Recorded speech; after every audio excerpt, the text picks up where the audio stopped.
Asante sana. Thank you very much.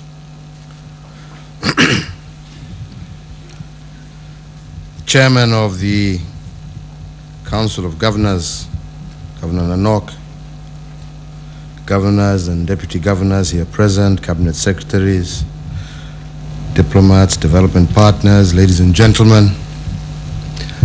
Let me begin by saying that it is with great pleasure I join you today at this inaugural meeting, an induction meeting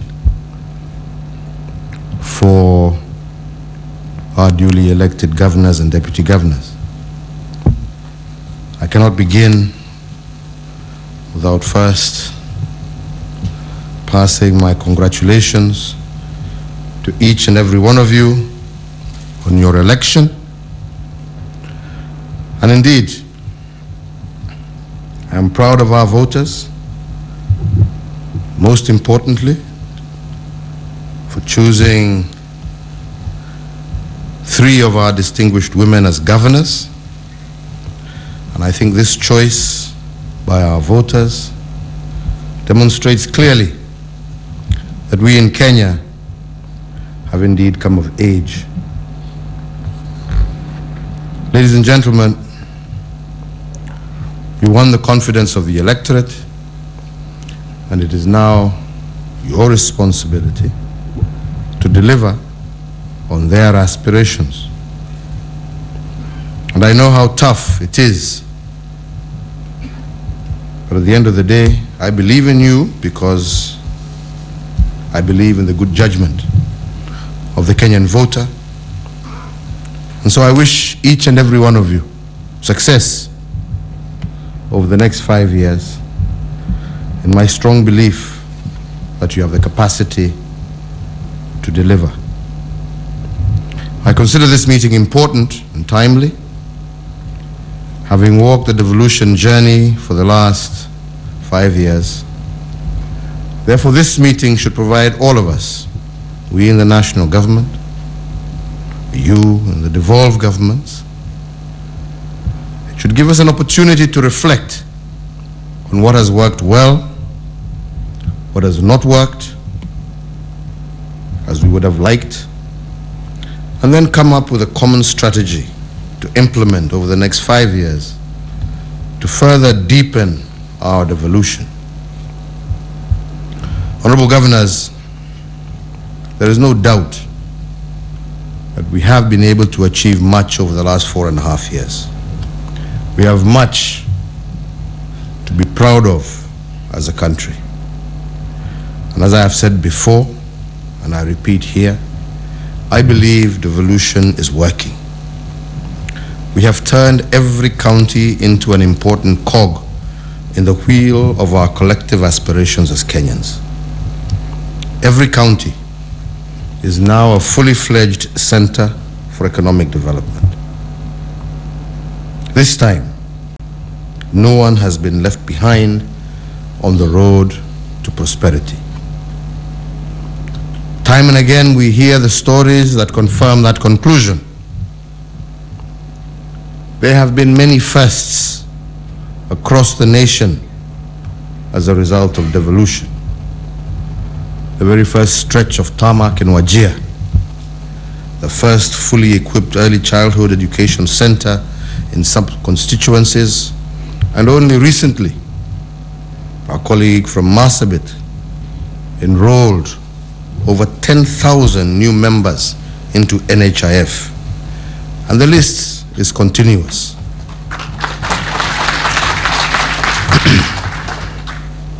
However, while much has been achieved in furthering the devolution agenda, much more still remains to be done. But we must celebrate the distance we have covered and then turn our attention to the road that is ahead of us. Ladies and gentlemen, like some of you, this is my second and final term in office. That means one has to choose one's priorities carefully. priorities that will meaningfully impact on the lives of our people, and for which each of us will be remembered.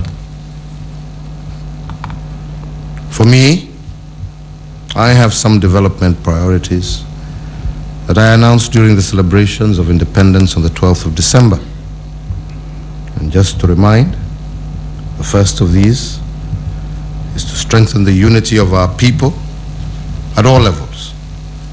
Secondly, to improve the quality of life through the provision of universal health care.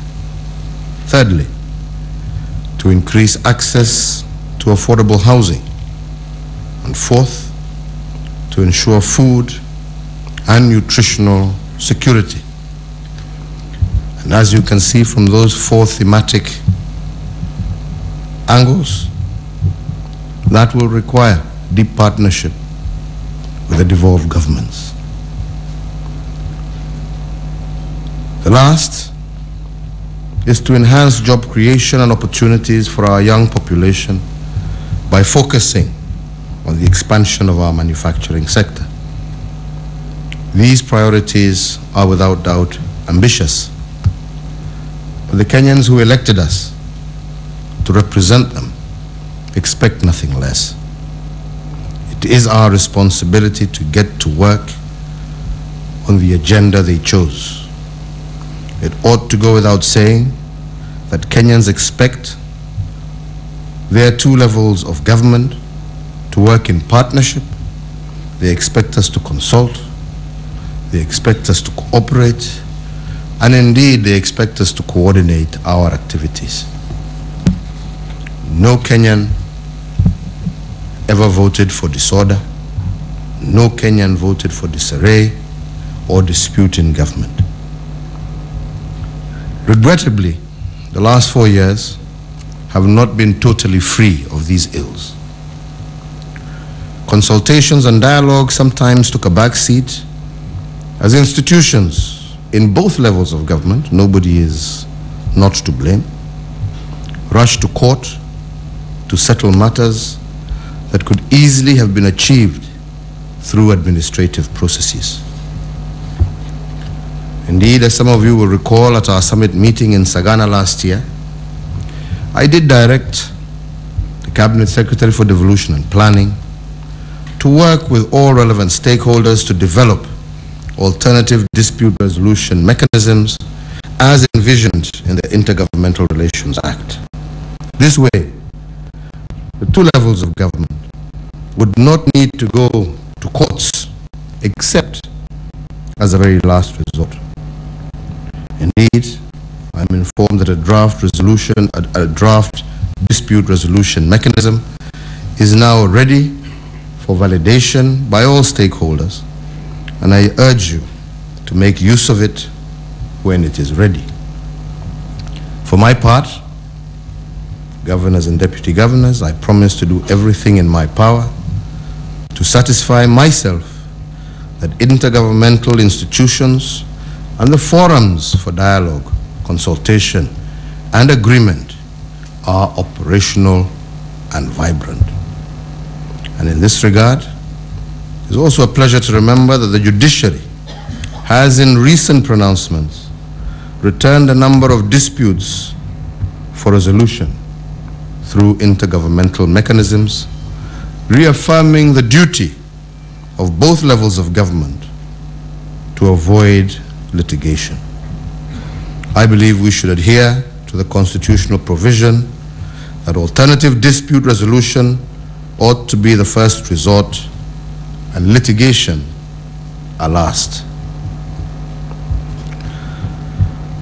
Honorable Governors, ladies and gentlemen, as you will recall, our second medium-term plan, 2013-14, had as its theme, transforming Kenya, a pathway to devolution, social economic development, equity, and national unity.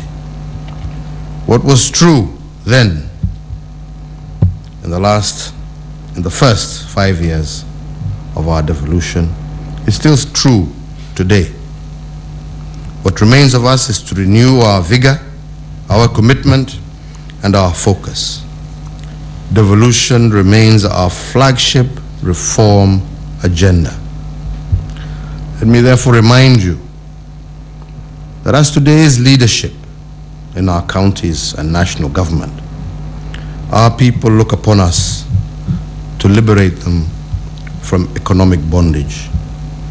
The journey to prosperity is long, but we must not grow weary, and we cannot leave anyone behind. You are the leaders. It is your responsibility to protect the weak and enable the strong. Over the next 5 years, we must, and I repeat again, we must strengthen and deepen devolution in ways that make a real difference in the lives of our people.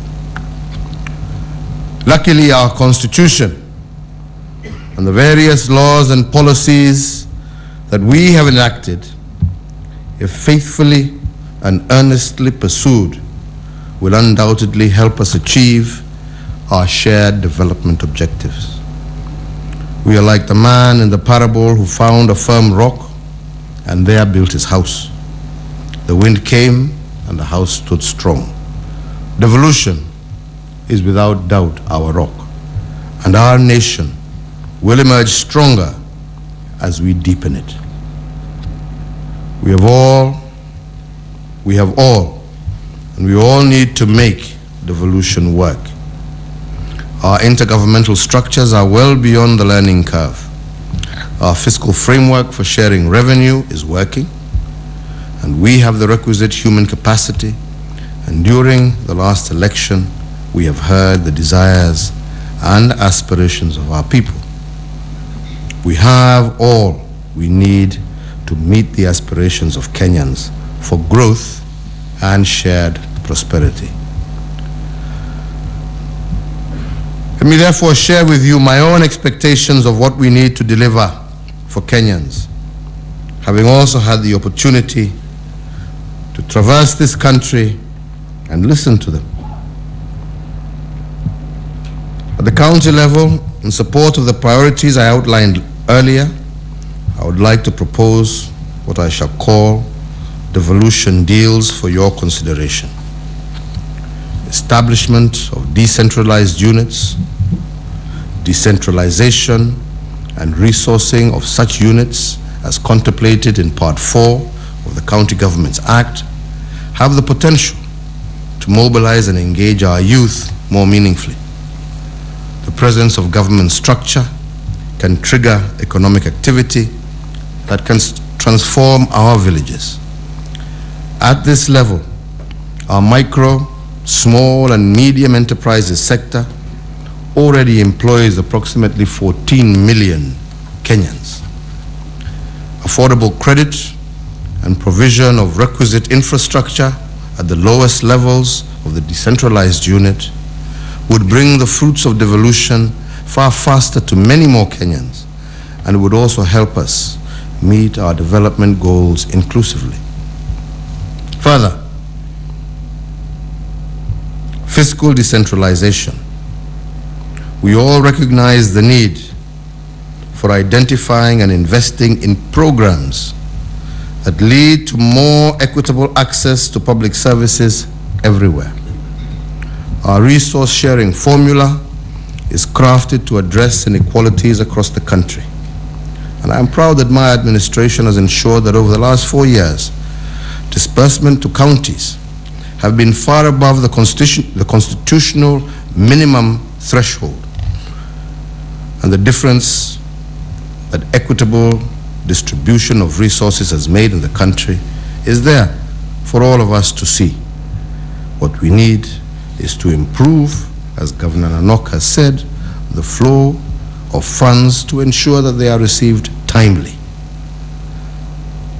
The devolution deal here is this: can county governments adapt elements of resource allocation formula so that sub-counties, wards and villages receive allocations from their center?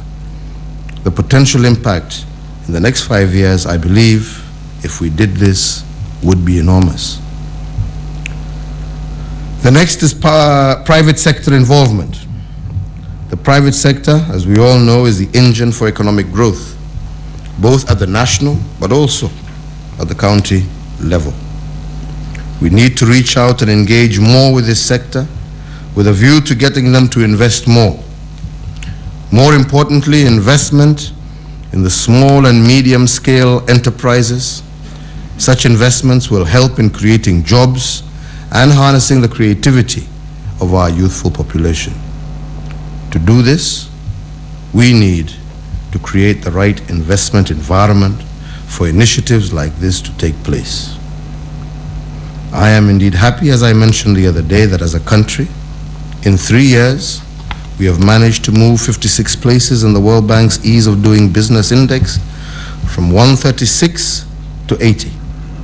I challenge us to work a lot more to ensure our local businesses enjoy similar ease in doing their businesses so that we can intensify them to expand their operations. Lastly, as has been mentioned by President Mahama, the transformation of our public service. None of this will be delivered if it is not accompanied by the right transformation of public service. And I therefore ask you all today to join you in putting our public service on notice. Let us not allow faceless bureaucrats and functionaries to deny the public the quality of service they deserve.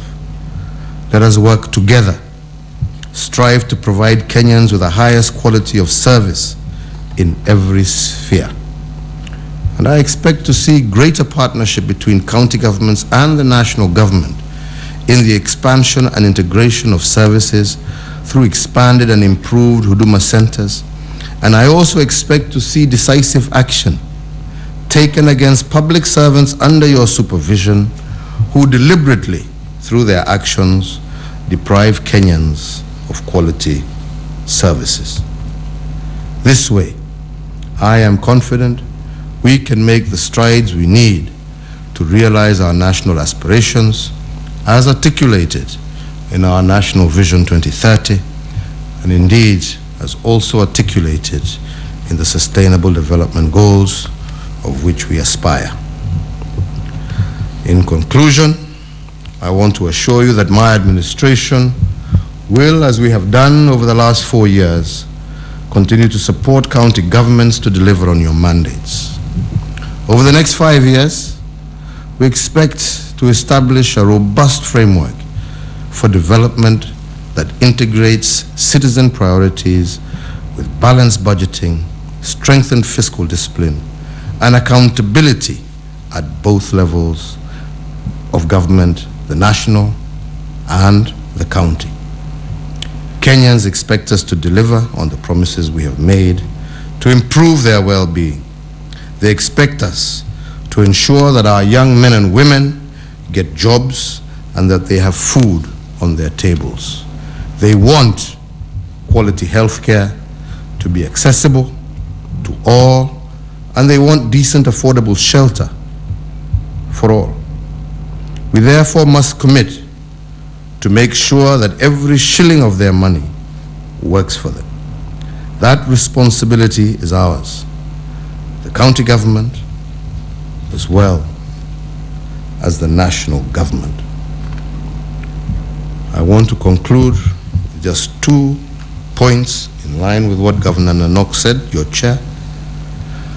And that is me, I am willing and I am looking forward to working with you individually and collectively, regardless of your political affiliation. Mine is to ensure that we deliver services to our people. Mine is to ensure that we transform the lives of Kenyans wherever they may be. And as I said earlier, that shall not be done with an attitude of competition, but it can be done if we adapt, as Governor Nanok said, an attitude of collaboration. Irregardless of whether you're in the national government or in the county government, we have been elected by the same people. And as I said, those people did not elect us to be divisive. Those people did not elect us to engage in politics. Ours is an executive role. Ours is to deliver on their aspirations. And on that, I am open to dialogue. I am open to talking, like I said, individually and collectively with each one of you to achieve those objectives, but not to engage in empty rhetoric. I conclude as I extend a hand of friendship and as I extend a hand of partnership by also making it very clear. Everything we do, we must do within constitutional order. We have all sworn, respectively, to uphold that constitution and to respect it. And I expect each and every one of us to do so. So as much as within that order I extend my hand, I must also make it very clear that those who wish to operate outside of that order can expect nothing else than to be dealt with firmly. We will and shall not entertain any language. We will and shall not entertain any action that either threatens the territorial integrity of our nation or that threatens life and property. Kwa hivyo, so long as those things are kando, mambo haya mengine yote tuongee, tujadiliane, mimi sina taabu. Lakini hiyo laini mkipita, basi sheria ndio sheria. Mungu awabariki, and I wish you very successful deliberations. Thank you very much.